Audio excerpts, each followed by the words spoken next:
pa' todo. Llegó la escuela,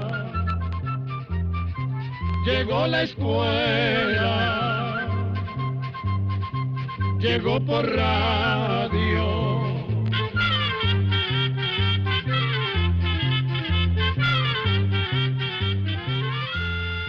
El Instituto Centroamericano de Extensión de la Cultura presenta su programa Oigamos la Respuesta. Compartiremos con ustedes las preguntas de nuestros oyentes y daremos las respuestas a sus inquietudes. Mándenos sus preguntas al apartado 2948-1000, San José, Costa Rica.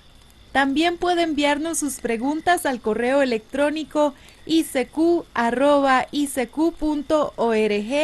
o encuéntrenos en Facebook como Oigamos la Respuesta. O llámenos por teléfono, código de área 506, número 2225-5338 o 2225-5438. Hay que ver cómo pasa el tiempo.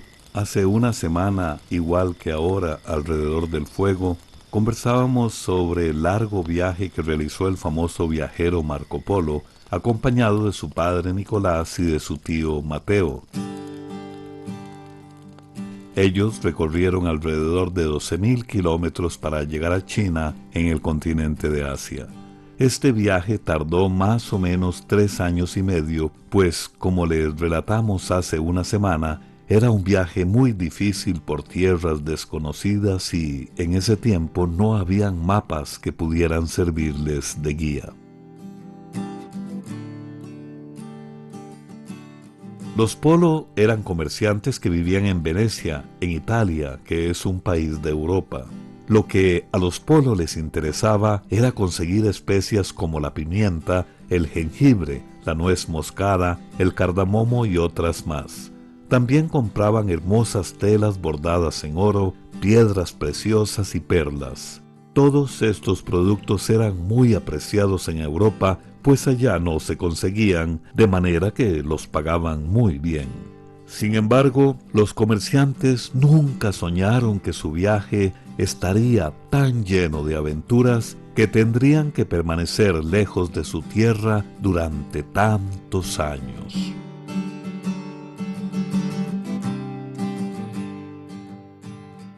Ahora seguiremos contándoles sobre Marco Polo. Cuando hablamos de él la última vez, se hallaba en la ciudad de Yangzhou, en la parte sur de China.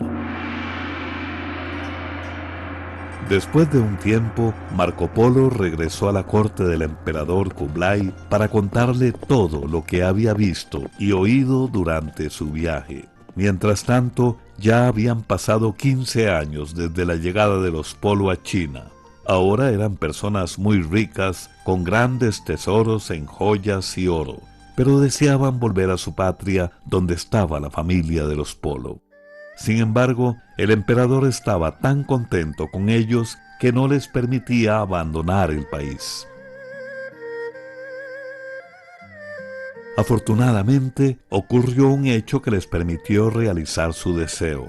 Resulta que el rey de Persia había quedado viudo y pidió en matrimonio a una princesa de la familia del emperador.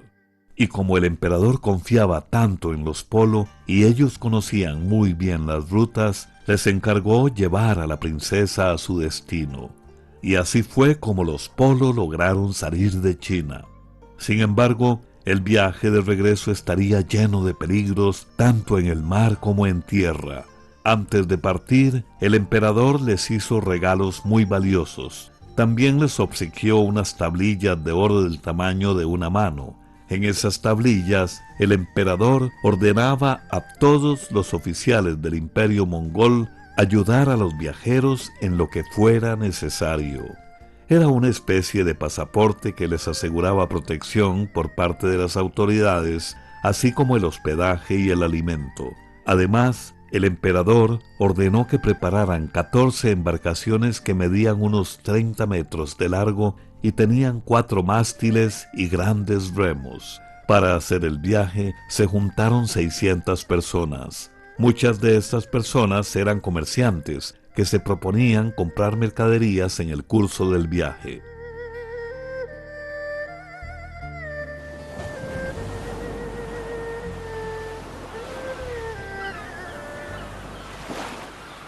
En el viaje de regreso, los Polo y sus compañeros de aventura pasaron por muchos peligros. Imagínense que les tomó casi 2 años llegar a Persia.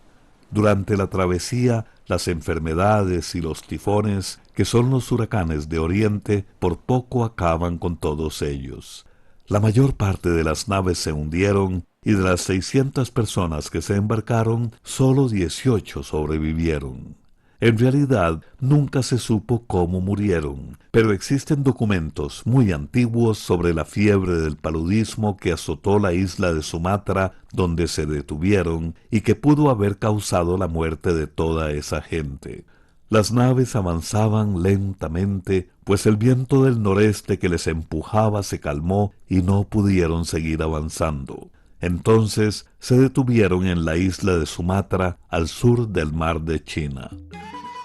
Los habitantes de la costa eran muy amistosos y allí los viajeros levantaron sus chozas, pero le temían a los que vivían en el interior de la isla porque les habían contado que eran caníbales, es decir, que comían carne humana. En esta isla, Marco Polo anotó la descripción de un animal muy raro al que llamó unicornio. En realidad era un rinoceronte que era desconocido en Europa. ¿Qué les parece si en este punto del relato hacemos una pausa y escuchamos música tradicional de Sumatra? Que la disfruten.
Finalmente, al cabo de 5 meses, comenzó a soplar el viento favorable y lograron salir de Sumatra y continuar su viaje en dirección al oeste.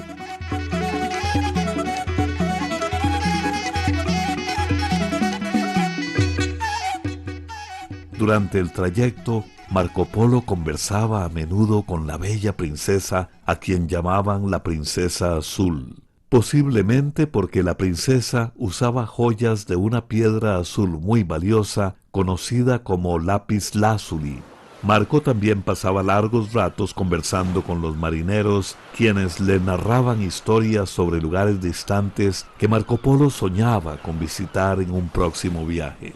Marco tomaba notas de todo lo que le contaban y en su libro habló sobre lugares como Zipango, el antiguo nombre de Japón, que poseía mucho oro y hermosas perlas de colores. Los viajeros se detuvieron en la isla de Ceilán y allí les contaron cosas muy curiosas sobre cómo pescaban las ostras para sacar las perlas. Según nos dice Marco Polo, los comerciantes estaban muy interesados en este negocio. Mandaban a construir unas grandes naves que podían llevar varios barcos pequeños en su interior.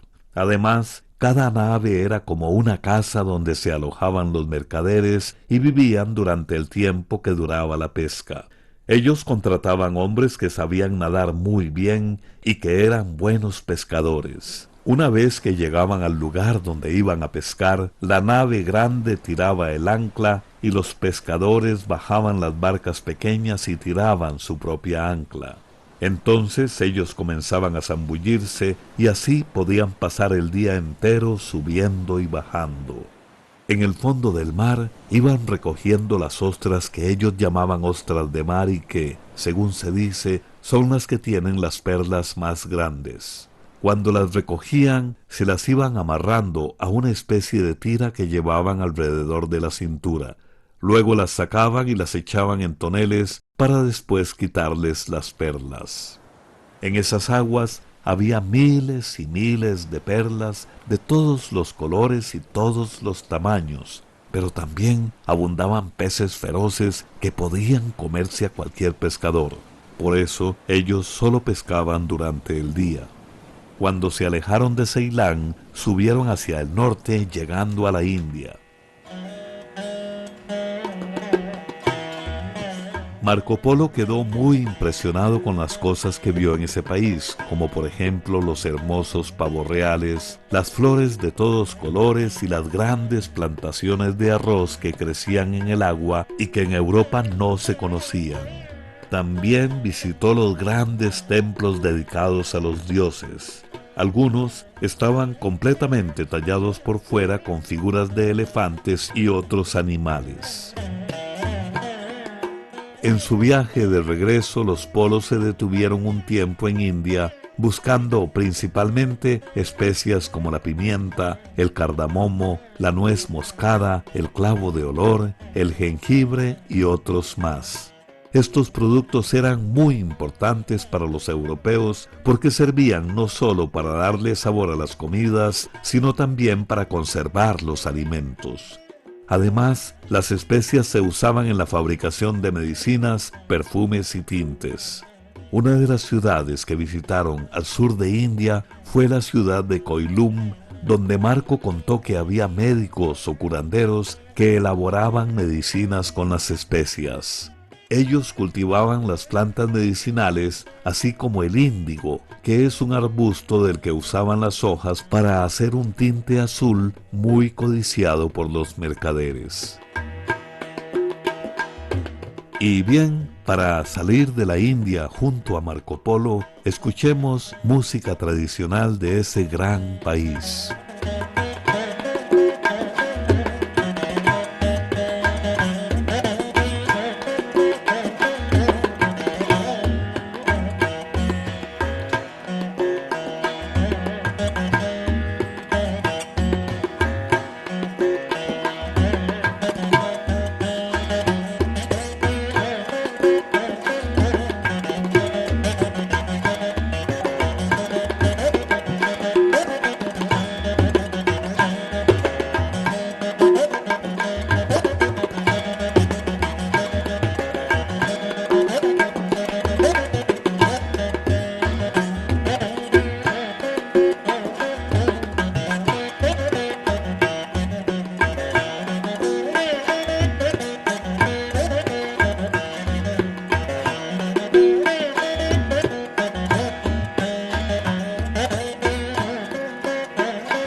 Los viajeros continuaron su recorrido con las pocas naves que les quedaban y después de año y medio llegaron al puerto de Ormuz, que ya habían visitado en su viaje a China. Durante esta travesía tuvieron que luchar contra los piratas que asaltaban las naves para robarles su valioso cargamento. Marco escribió que había por lo menos unos 20 barcos piratas que navegaban cerca de las costas, acechando las naves que viajaban por esa ruta, pues sabían que llevaban grandes riquezas.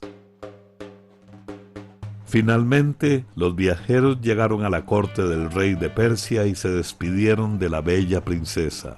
el rey de Persia se mostró muy agradecido y les hizo regalos muy valiosos. Los Polo continuaron su viaje hacia Venecia, pero tuvieron que enfrentar otros peligros, pues al salir del imperio mongol ya no estaban bajo la protección del emperador Kublai. Entonces, para poder continuar su viaje, tuvieron que entregar parte de sus riquezas a las autoridades de los países por donde pasaban.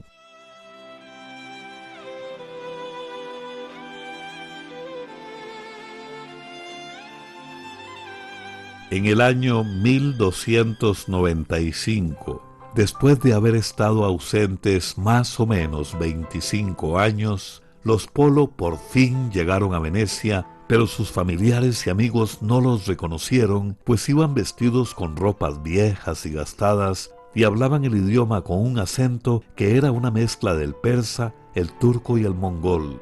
Entonces los viajeros reunieron a los parientes y amigos y les mostraron las joyas, las sedas y las piedras preciosas que llevaban debajo de los andrajos. Luego se pusieron los lujosos vestidos de seda y oro que traían de Oriente, y así todos los reconocieron.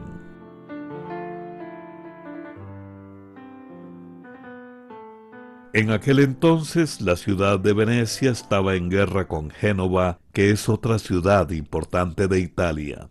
Como era tan buen marinero, Marco Polo fue nombrado capitán de una galera veneciana, pero en una batalla lo hicieron prisionero. Mientras estaba en la cárcel conoció a Rusticelo, que era originario de Pisa, el cual se interesó por los relatos de Marco y le ofreció escribirlos.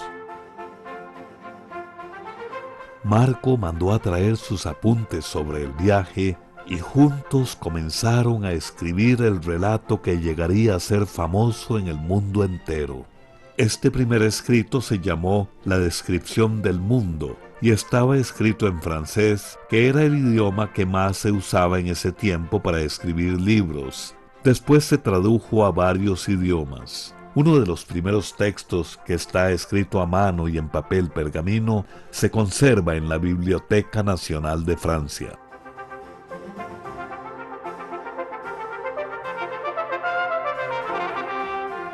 Posiblemente los primeros que leyeron los relatos de Marco Polo fueron los exploradores y viajeros que deseaban conocer esos lugares que él describía.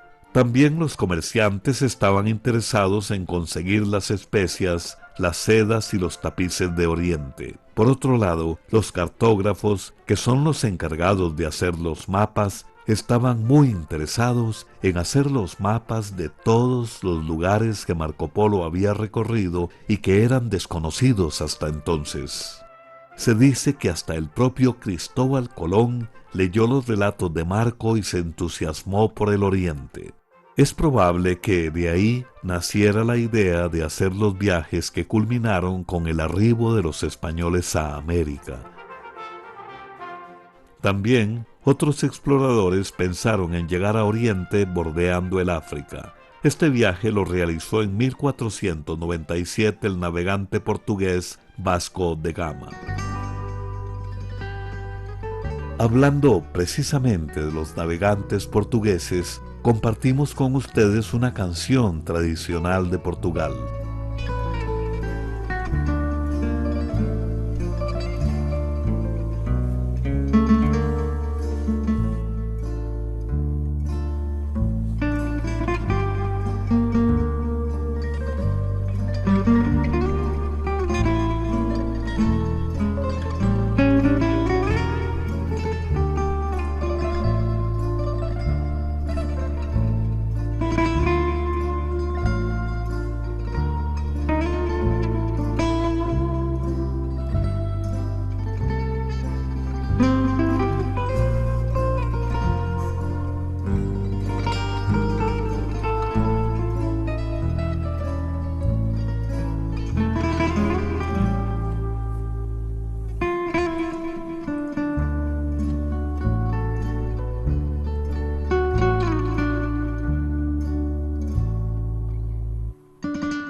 Por todo lo que hemos oído sobre las descripciones de Marco Polo, nos damos cuenta que su libro cambió la historia y la geografía de aquella época. Con los relatos sobre los diferentes pueblos, se conocieron países como Tailandia, Japón, Vietnam, Sri Lanka, India y muchos otros que eran completamente desconocidos en ese entonces. Marco también describió las costumbres de las gentes de estos pueblos y dio a conocer en Europa una forma de vida diferente a la de los europeos. Claro que los nombres de los países que Marco describió ya han cambiado. Por ejemplo, China era conocida como Cathay, a Japón lo llamaban Zipango y el antiguo reino de Siam se conoce hoy día como Tailandia.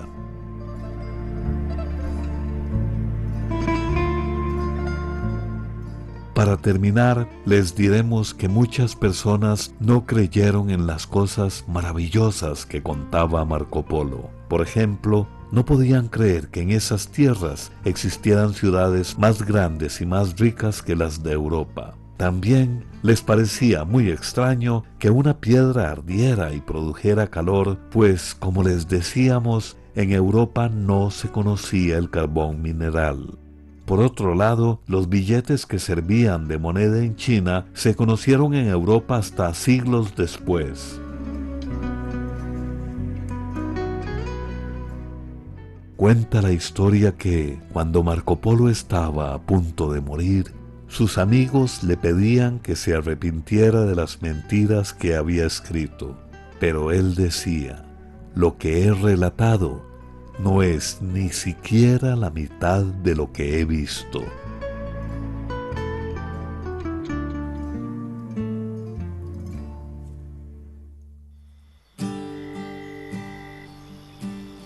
Con este crisol de culturas, viajes y música, concluimos la historia de Marco Polo.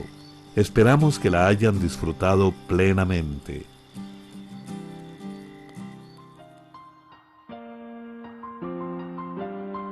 Y así llegamos al final del programa del día de hoy. Mándenos sus preguntas al apartado 2948-1000 San José, Costa Rica. También puede enviarnos sus preguntas al correo electrónico icq@icq.org o encuéntrenos en Facebook como Oigamos la Respuesta. O llámenos por teléfono, código de área 506, número 2225-5338 o 2225-5438. Recuerde que comprender lo comprensible es un derecho humano.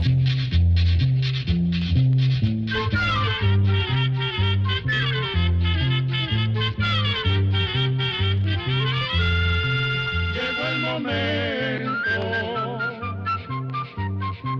de despedirnos. Se va a la escuela, se va cantando.